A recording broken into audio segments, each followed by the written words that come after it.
Thank you, Mr. Speaker, sir. I rise to respond to the question before the August House this afternoon. I thank the Honorable Tumbuna for the question.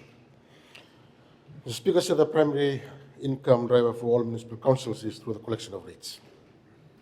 On average, rates constitute around 50 to 60% of the revenue for small councils and 45 to 55% for medium to large councils. However, the sustainability of council operations remain a challenge, as many councils struggle to balance service delivery with financial independence.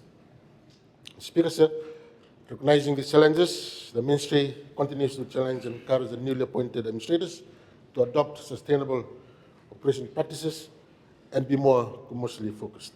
To address this, innovative strategies have been identified by some councils, particularly small to medium-sized ones, to broaden their revenue streams and strengthen their financial positions.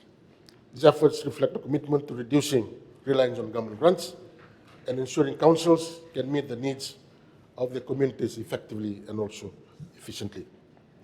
Mr. Speaker, sir, the removal of business license fees in 2020 by the previous government exacerbated the revenue stream capacity of the councils, and small and medium councils had to rely on government grant to fund the capital as well as operational expenditure. And revenue forfeited by councils was around $4.3 million annually. Speaker, sir, councils are now adopting creative approaches to improve sustainability, and above is reflected in the increase in revenue in the financial year 2023 to 2024 by $500,000 across all municipalities, and this will continue to improve. And revised fees and charges for markets, garbage fees, and public convenience have been adjusted for some councils, ensuring an immediate boost to revenue streams. The Speaker, sir, 8 councils have installed new digital parking meters that will boost the income level. Some have even gone to the extent of creating new parking spaces, which also boost their car parking revenue. And also some even invested in automated car parking payment system.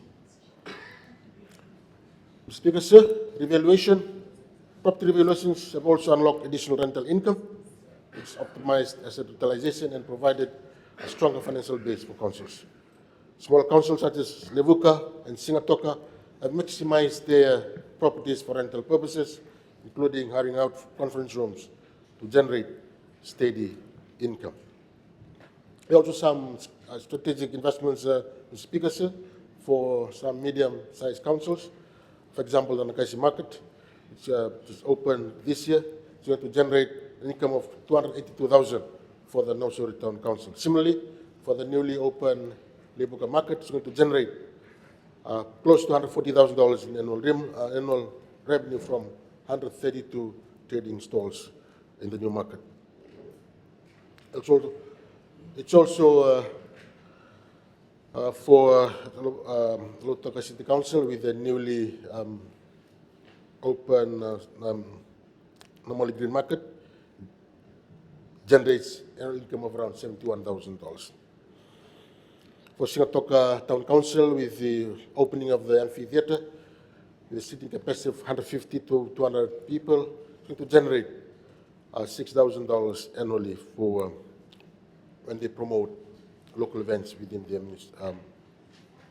within Singatoka Town Council. And the Speaker, sir, institutional strengthening is foundation for efficient functioning of municipal councils.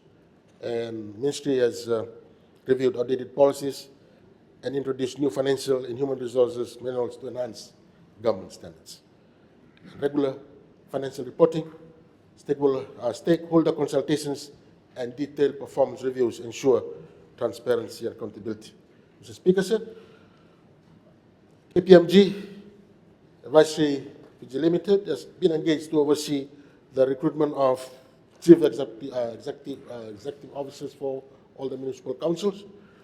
This transparent process is expected to conclude by early 2025, ensuring the councils are led by competent and forward-thinking leaders. And to maintain Council's capability in achieving the development objective, Mr. Speaker, sir, training programs, clear job descriptions, and performance evaluation systems ensure staff are well equipped to meet operational and strategic objectives. And Municipal Councils have also introduced programs to develop leadership skills, improve technical expertise, and foster a culture of excellence among their teams. Conclusion, Mr. Speaker, sir, the strategies adopted by all the councils across our country, 13 of them altogether, to strengthen revenue streams and institutional capacity demonstrate a proactive and sustainable approach to local governance. And these measures reflect commitment to financial independence, operational efficiency, and community-driven development. With continued collaboration between the ministry, municipal councils, and local communities, these initiatives will enable councils to deliver high-quality services, foster economic growth, and create vibrant and more resilient urban centers. Thank you, Mr. Speaker, sir.